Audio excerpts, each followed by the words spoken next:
Déclaration du collectif des candidats présidents de la République de l'opposition au regard de l'évolution récente du processus électoral en RDC.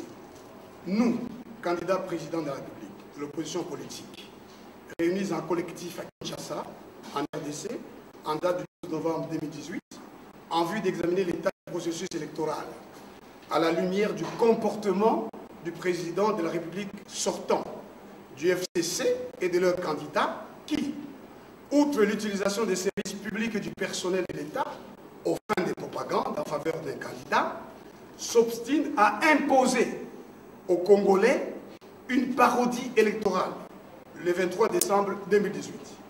Rappelant que c'est en novembre 2017 que les partis tiroirs du PPRD, organisés avec ceux derniers au sein de la majorité présidentielle, se sont rassemblés à l'hôtel du Fleuve pour proposer d'introduire dans la loi électorale la notion des seuils de représentativité et d'imposer illégalement la machine à voter, sur proposition de M. le Président de la CENI, aidé par un sujet libanais, aux fins de maintenir au pouvoir le président sortant et sa majorité au détriment du peuple congolais, rappelant les mémorandums du 26 octobre 2018 du collectif des partis et regroupements politiques de l'opposition adressés à la Commission électorale nationale indépendante, par laquelle l'opposition invitait cette dernière à nettoyer les fichiers électoraux et à écarter la machine à voter, demeurée sans réponse à ce jour, rappelant la déclaration du 15 octobre 2018 des candidats présidents de la République relative aux échanges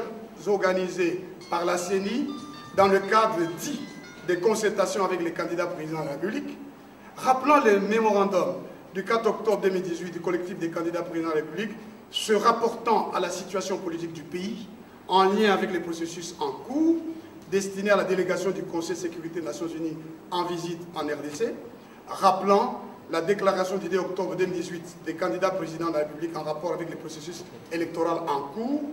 Pour toutes ces raisons, 1.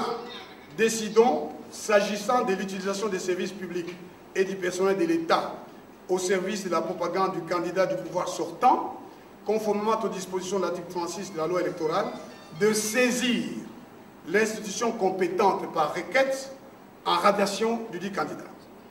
2. Réaffirmons avec force le rejet de l'usage de la machine à voter et exigeons le nettoyage du fichier électoral. 3.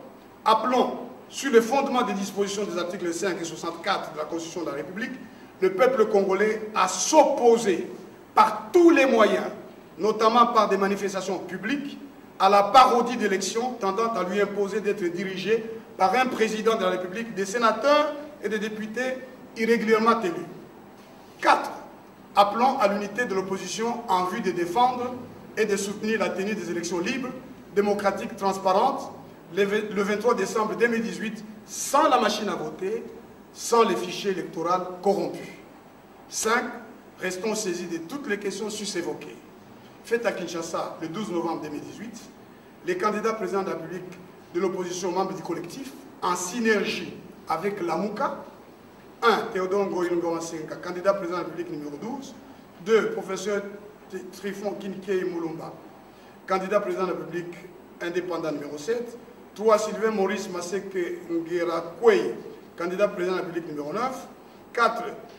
Pour Madame José Ifoku, Jean-Claude Mouché, par procuration. 5 pour Mabaya Gizi. Mabaya Gizi est présent aujourd'hui. Lui-même, Mabaya Gizi, candidat président de la République numéro 1. Jean-Pierre Bemba, P.O. Fidel Babala. Jean-Bertrand Ewanga pour l'ensemble de Moïse Katumbi. Jean-Félix Senga pour la dynamique pour Martin Fayoulou.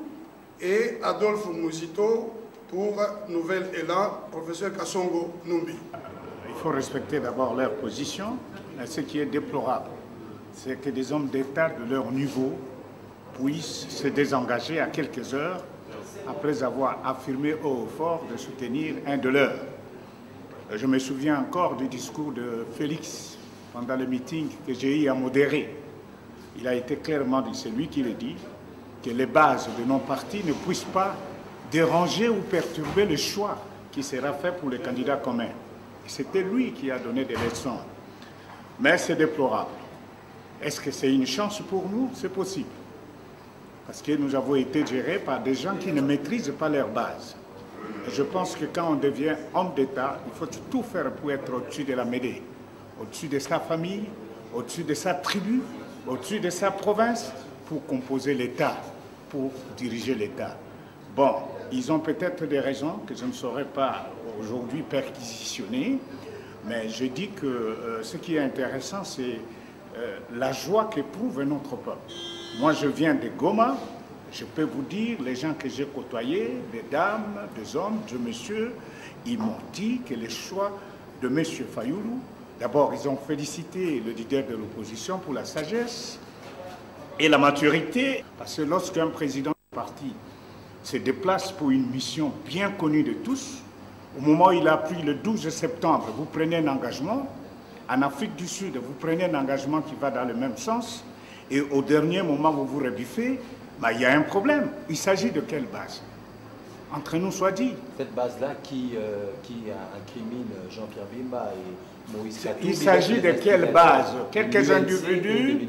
Non, écoutez, la base, ça veut dire quelques individus qui se retrouvent dans une salle à Kinshasa ou dans un siège de parti. Moi, je sais que l'UDPS, c'est un grand parti national. C'est le Congrès qui s'est prononcé. On parle de la base. Quelle est la position de la direction politique? Parce que la base a donné mission à la direction politique de pouvoir continuer dans la gestion des affaires courantes du parti. Il y a des gens qui semblent considérer... certains pensent que M. Fayulu n'a même pas une base. Mais Fayulu est sur les épaules des grands. Il y a Moïse Katumbi, qui n'est pas n'importe qui. Il y a Jean-Pierre Bemba, qui n'est pas n'importe qui. Il y a Mboussa, il y a M. Païpaï. Vous me dites bien que toutes ces énergies-là conjuguées autour de M. Fayulu, et je vais citer Mozito, et ils sont nombreux à citer, Matungulu et autres. Vous dites que la conjugaison de toutes ces énergies-là dépasse de loin tout ce qui nous ont quittés, et même ça doit effrayer les dauphins du pouvoir. Nous sommes calmes, nous allons nous battre. Oui. Vous voyez tous ces Congolais-là qui souffrent, et même de le dire à haute voix, Chadar, il va consolider, c'est-à-dire des tueries à Beni. Il va consolider le pillage de minerais. Il va consolider l'insécurité. Le Congolais affamé. Non. C'est pourquoi nous exigeons que d'abord le bilan. Quel est le bilan de M. Chadar pour son... qu'est-ce que je dirais? Pour celui qui le désigne comme dauphin, le président sortant. Et c'est sur base du bilan que nous saurons apprécier son travail. Et je présume que le bilan restera un fiasco et on ne peut pas consolider le fiasco. Donc c'est Fayulu qui doit prendre les choses en main et on va de l'avant.